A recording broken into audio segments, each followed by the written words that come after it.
Bismillahirrahmanirrahim. وَلْتَكُنْ مِنْكُمْ أُمَّةٌ يَدْعُونَ إِلَى الْخَيْرِ وَيَأْمُرُونَ بِالْمَعْرُوفِ وَيَنْهَوْنَ عَنِ الْمُنْكَرِ. Assalamualaikum warahmatullahi wabarakatuh. Alhamdulillah, kita bersyukur pada Allah jemaah sekalian. Kita hadir sebagai hamba Allah. Rujukan kehidupan kita sudah jelas. Ada dinul Islam, ada imam kita, ada guru kita, yaitu Rasulullah SAW. Bagaimana ulama memahami hukumnya itu? Wajibkah di kasar itu 2 atau boleh 4? Kita lihat Pak ya. Ini pendapat pertama. Kasar itu adalah ruksa, artinya keringanan. Ini mazhab jumhur, Malikiyah, Syafi'iyah dan Hanabilah. Ini hukum mengkasar itu cuma ruksa. Dia cuma keringanan, bukan kewajiban. Yang 3 Pak ya. Jumhur, Malikiyah, Syafi'iyah dan Hanabilah. Siapa yang tidak masuk di sini? Hambaliyah. Hanabilah itu Hanabilah sama dengan Hambali. Siapa yang tidak masuk? Malik, Syafi'iyah, Hanafiyah Pak. Tidak masuk Hanafiyah di sini. Nah, itu cuma keringanan saja. Keringanan saja. Di mana dalilnya? Ini satu. Dia pakai tadi dalil ini, wa iza darabtum fil ardi falaysa 'alaikum junahun, falaysa 'alaikum junahun. Jika kalau perjalanan maka tidak mengapa. Ini catatannya Pak. Tidak salah, saya beri catatan ini. Dalam ayat di atas ada kata junah, falaysa 'alaikum junah. Tidak ada halangan, berarti perkara yang dibolehkan bukan sesuatu yang wajib.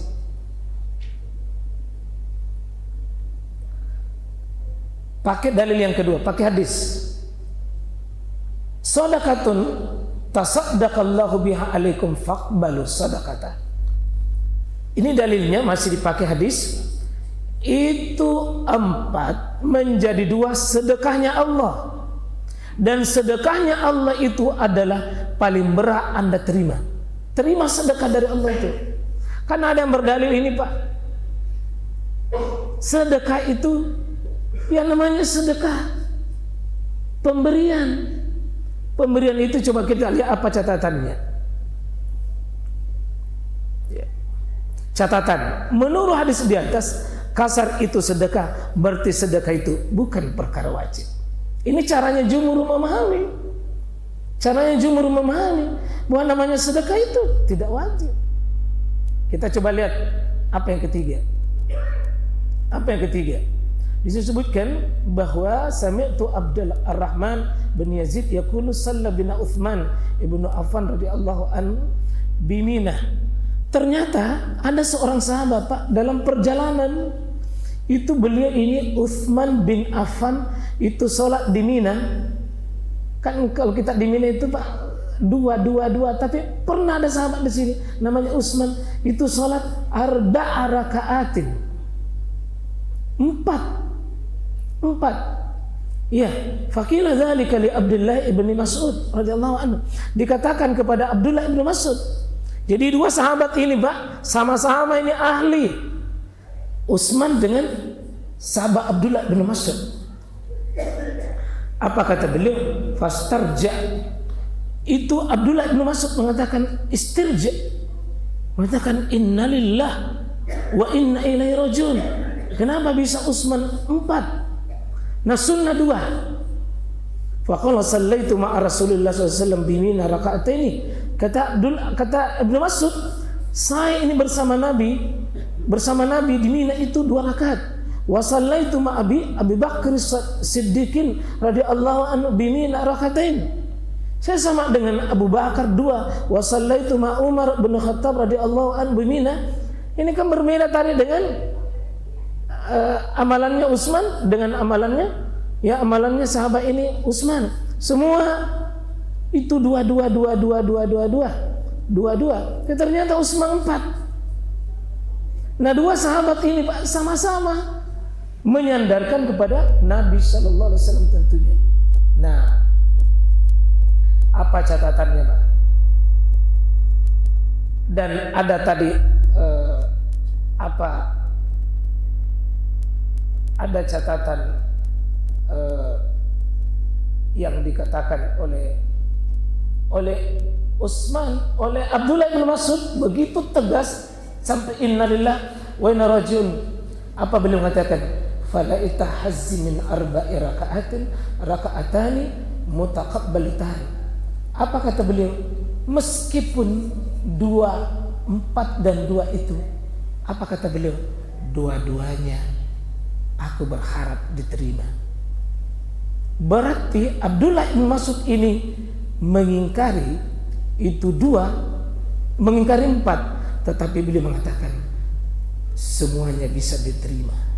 Coba lihat Pak caranya sahabat mengingkari. Diingkari tetapi bukan mengatakan sama sekali tidak boleh. Berarti dipahami di situ apa catatannya. Namun catatannya dan hadis di atas, Ibnu Mas'ud membolehkan menyempurnakan sholat meskipun beliau selalu mengkasar, bukan perkara wajib. Apa ya? Bagaimana Abdullah bin Mas'ud tegas sampai innalillahi wa inna rajiun, berlindung kepada Allah, tapi beliau selalu mengamalkan 2, tapi orang yang mengamalkan lain daripada yang diamalkan oleh beliau tetap mengatakan aku berharap itu diterima di sisi Allah Subhanahu wa taala. Tidak tahu kita bilang bidah itu Utsman. Tidak. Nah, kita masuk di sini. Safartu ma'a Rasulillah SAW Ramadan falam ya'iba as-simu 'ala al-muftir wal muftiru 'ala as-siyam. Dalam perjalanan ya bersama Nabi sallallahu alaihi wasallam itu tidak ada yang saling mencela orang yang berpuasa dengan orang yang berbuka, Pak. Pernah perjalanan, sebagian sahabat itu berbuka, sebagian sahabat itu tidak berbuka, artinya lanjut puasa. Padahal ini musafir. Pak, ini musafir. Maka sahabat tidak ada saling mencela, Pak. Tidak ada saling mencela, tidak ada saling merendahkan, tidak ada saling mengejek. Artinya apa?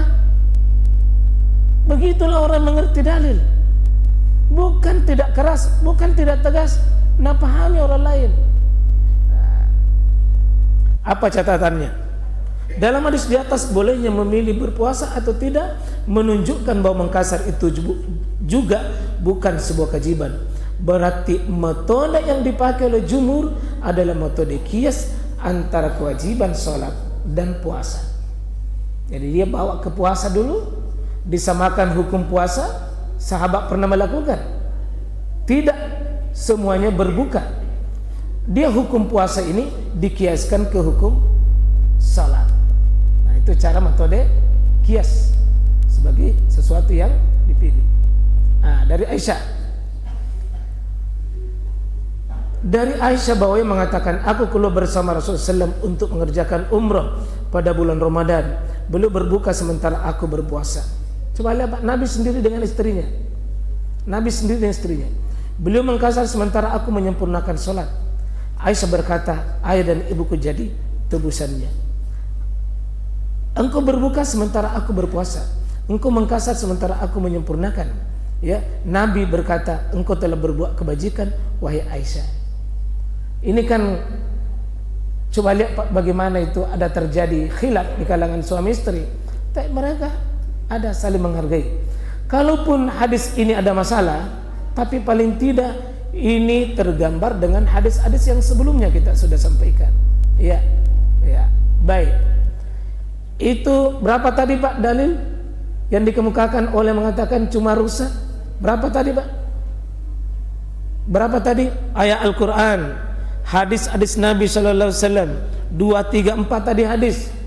Kemudian pakai kias. Itu menunjukkan apa? Mereka cuma mengatakan itu ringkas, itu cuma rusak saja. Ini pendapat yang kedua Pak. Yang kedua, kasar itu azimah, artinya sebuah keharusan, artinya harus kasar. Itu mazhab Hanafiyah yang tidak masuk tadi di jumhur itu. Satu pendapat dari Malikiyah dan satu mazhab dari Az-Zahiriyah. Jadi kalau pendapat ini mengkasar itu wajib, tidak boleh tidak sah sholatnya kalau dia tidak ambil dua. Itu Hanafiyah. Beda dengan Abu Hanifah Pak ya. Hanafiyah dengan Abu Hanifah itu beda. Pengikutnya dengan Malikiyah. Apa tonsen dalilnya? Lebih ringkas kita. Ini hadisnya Pak. Ini hadisnya tadi. Hadis Abdullah bin Umar. Hadis Abdullah bin Umar ini menekankan bahwa Nabi tidak pernah tambah.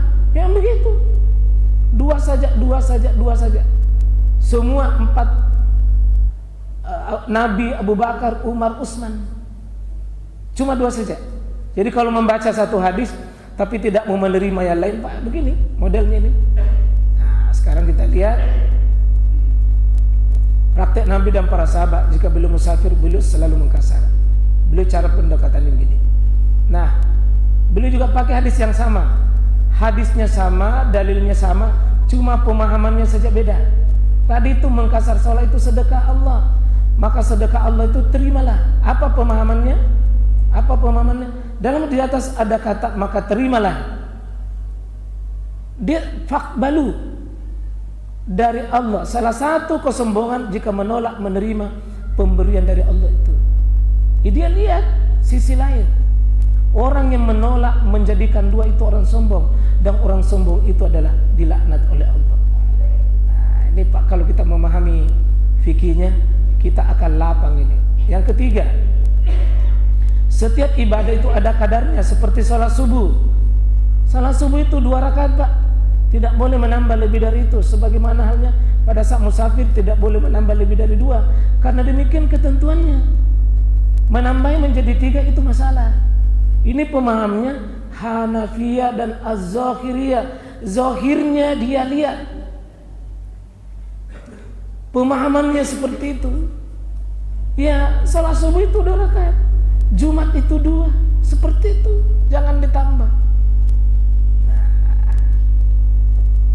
Hadis yang lain begini, qala Umar salatul Jumat rakaatan. Salat Jumat 2 rakaat, wa salatul fitri rakaatan, wa salatu adha rakaatani, wa salatu safar rakaatan. Tamamu gaira kasar ala lisani Muhammadin sallallahu alaihi wasallam. Coba lihat Pak, Umar berkata salat Jumat 2 rakaat, salat Fitri 2 rakaat, salat safar 2 rakaat. Dia samakan Pak.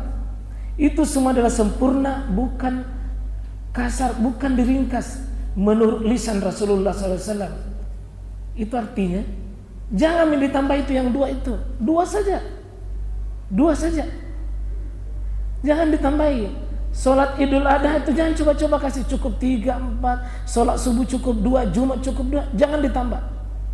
Seandainya Pak kita mazhab Hanafiyah, pasti kita begini semua. Tapi kita hari ini kan bukan cuma hidup di daerahnya Hanafiyah, harus hidup kenyataan kita berada di wilayah Syafi'iyah, dan kita sering berada ke misalnya daerah-daerah Hambaliyah misalnya. Nah, apa catatannya? Pada hadis di atas salat Jumat memang ketentuannya 2 rakaat, Idul Fitri demikian pula, sama hukumnya dengan salat safar. Tidak pernah Rasulullah para sahabatnya menambah rakaatnya salat Jumat, Idul Fitri dan salat safar semuanya 2 rakaat. Nabi mengatakan itu sudah lengkap, berarti kewajiban tidak menambahnya. Ini pemahaman. Inilah fikih Pak. Inilah fikih. Seandainya berhenti sampai di sini Pak, pasti Bapak sulit menerima kalau ada 4. Pasti sulit menerima kalau ada 4. Ada mungkin juga, apalagi kalau sudah dibacakan pakai dalil. Sungguh Nabi itu teladan dan contoh. Kalau contoh Nabi 2 rakaat, 2 rakaat, 2 rakaat, 2 rakaat, maka ya tidak ada jalan lain. Kasih cukup 2 rakaat saja. Nah,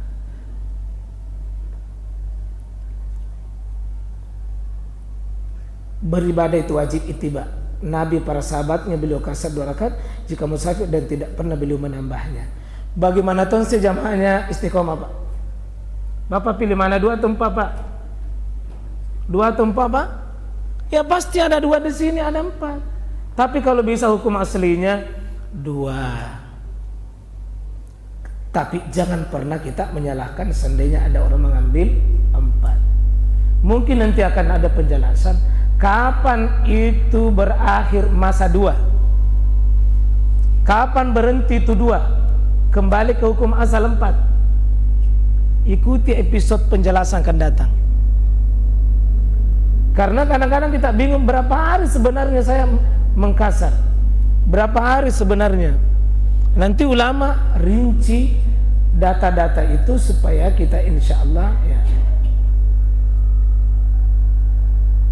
kemungkinan jamaah sekalian insya Allah di antara kita ini masih banyak bingung berapa hari sebenarnya. Nah, maka jamaah sekalian rahmatullahi Allah subhanahu wa ta'ala, terutama yang suka berpergian, kasus berpergian, yang mau pergi umroh, pergi haji, pergi ke daerah, ya, atau misalnya pergi ke istri 1 di luar daerah, istri 2 di luar daerah misalnya. Ini contoh saja. Contoh misalnya, atau ada pekerjaan berdagang di luar daerah, butuh ilmu ini, supaya kita itu tidak tertipu dengan amalan tak sendiri.